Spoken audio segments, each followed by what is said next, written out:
Ну, в общем, я пошел тут по какой-то улочке просто до горы.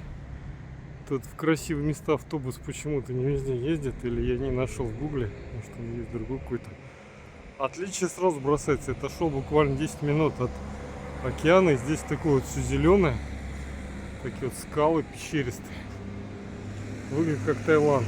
И вот здесь уже вершины гор в облаках. Очень интересно, очень красивая улица такая. Обычно там Гипердина. Здесь какой-то жилой домик. И там внизу этот променад такой похожий на Куб улицы.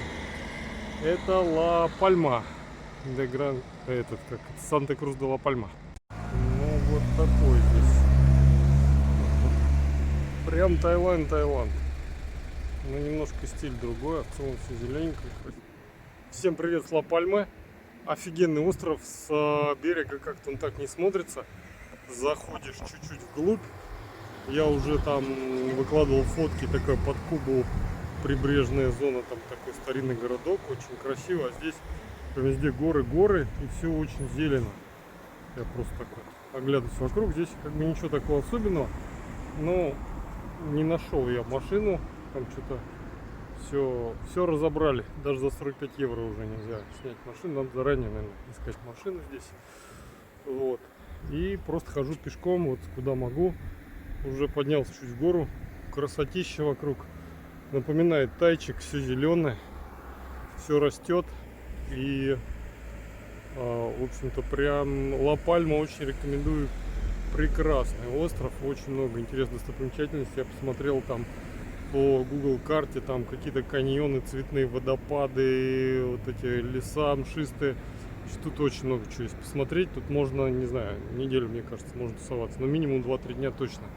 Вот. И, кстати, очень дешевая стоянка в Марине. Мы за 37-ю Баварию, 12 метров, 11,5 метров яхту, заплатили всего 35 евро за 2 ночи. Это совсем там с водой, с электричеством и так далее. Ладно, я пошел дальше. Всем привет, с вами был капитан Дэн Змей. А еще меня восхищают вот эти вот, я не знаю, что это за растение, очень похоже на гибискус, но, конечно, это не гибискус. Это что-то вообще замечательное. Огромное дерево. Все вот таких цветочках. Вот я его сейчас уменьшу. Наоборот. Меньше не делается, да. Вот такое вот дерево. Какое прекрасное. Ну вот еще раз вот это вот зелень, скала. Прям все очень красиво.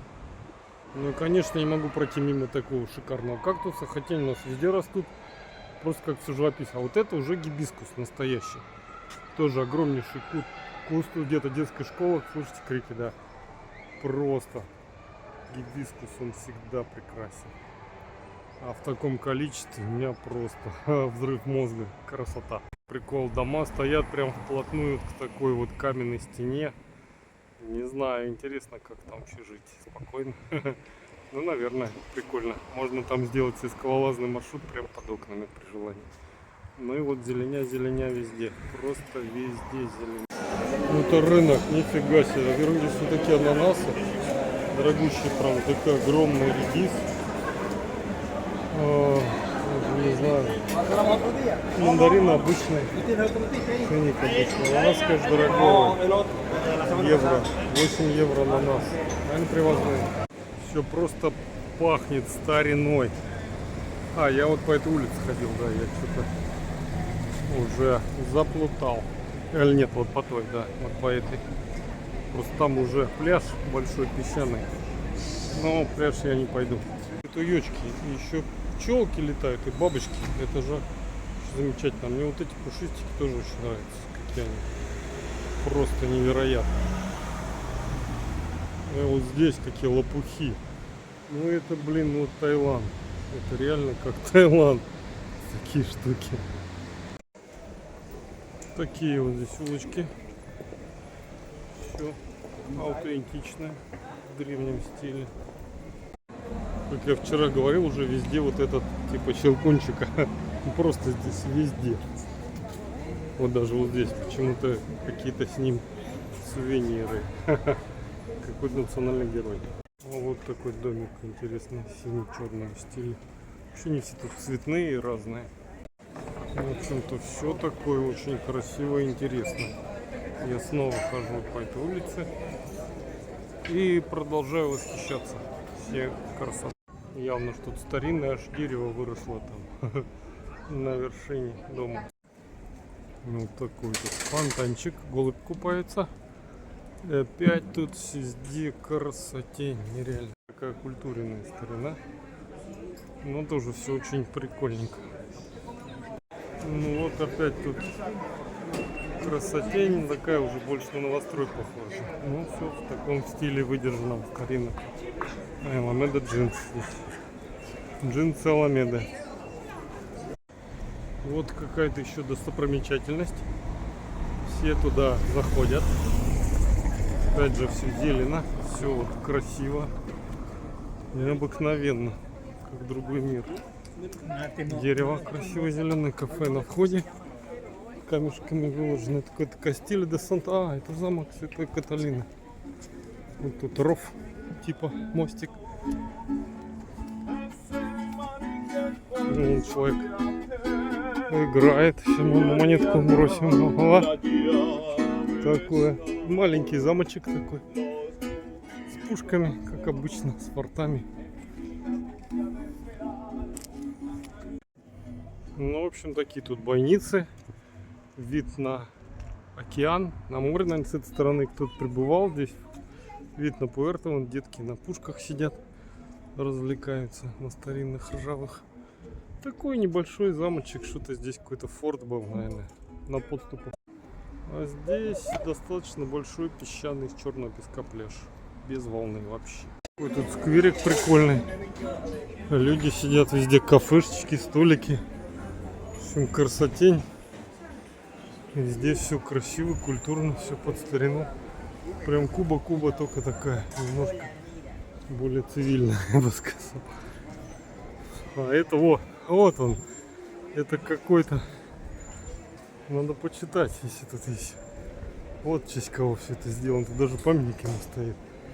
Какой-то маленький в шляпе. Они так Наполеона чувствуют, что ли? Но это не этот, как я. Google помог. Это была здесь традиция на Ла-Пальме, танцы карликов. И почему-то они танцевали в шляпах Наполеона. В общем, это вот в свете этой традиции здесь вот такой памятник карлику в шляпе Наполеона, танцующий карлик. И это очень какой-то вот местная достопримечательность такая. Живые цветы, я думаю, искусственные, они живые, поливают. Вот. А рядом с клумбой памятник, не знаю, как этот барк, фрегат, наверное, Мария. Фрегат Мария. В общем-то, музей Наваль, морской музей. Не знаю, тут платный, не платный, наверное, платный. 4,5 евро. Заход в музей. Тут тоже Реал Солисес космология Ла-Пальма. Вот такая вот была тут крепость. Старинные домики. И вот стояли тут корабли в гавани в Ла-Пальме.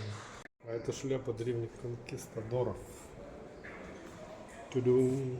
Красота. Вот, сейчас уже никто почти не пользуется. Хотя я знаю, друзья мои изучают секстанты.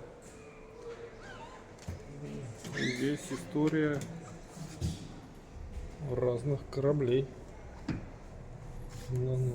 Санта-Мария. Не знаю, видно?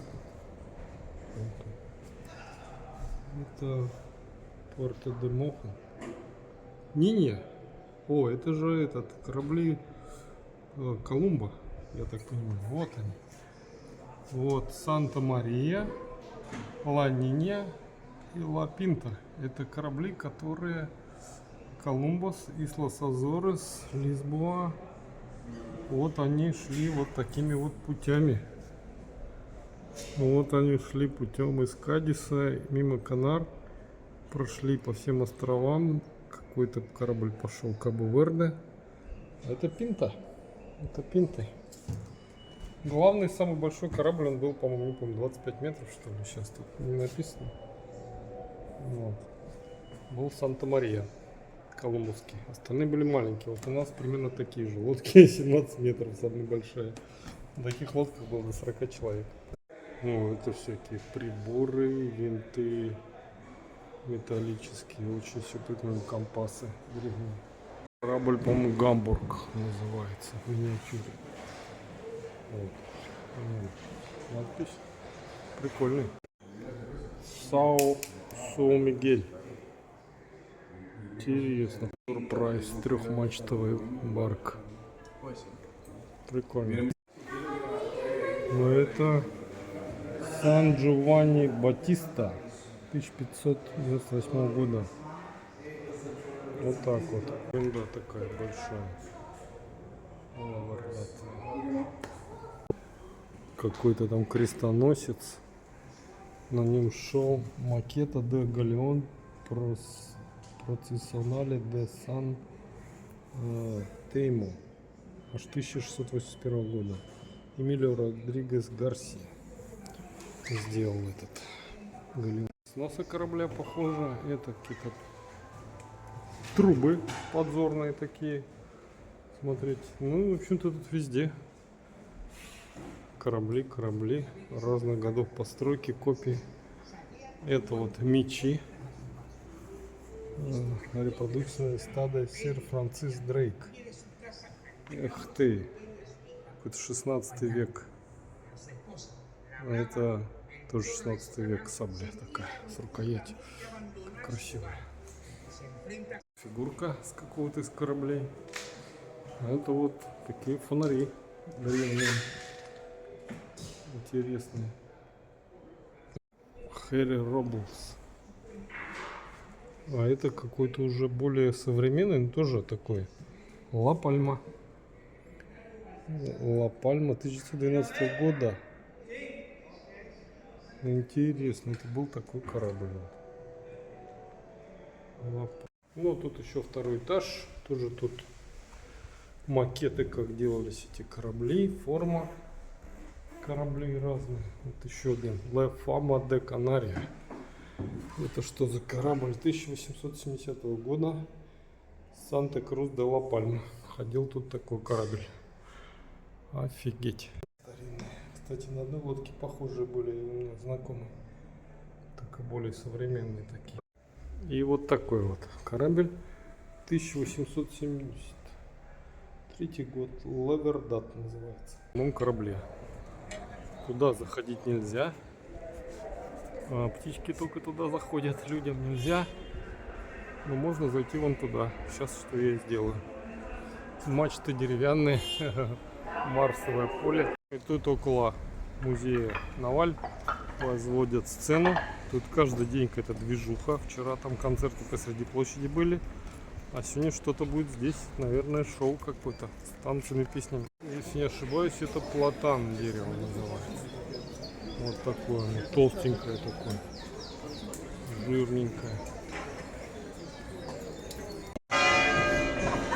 И снова вот это прекрасное место. Ух ты, там что-то они. Вот эта гора, вот такая красоте. Обалдеть.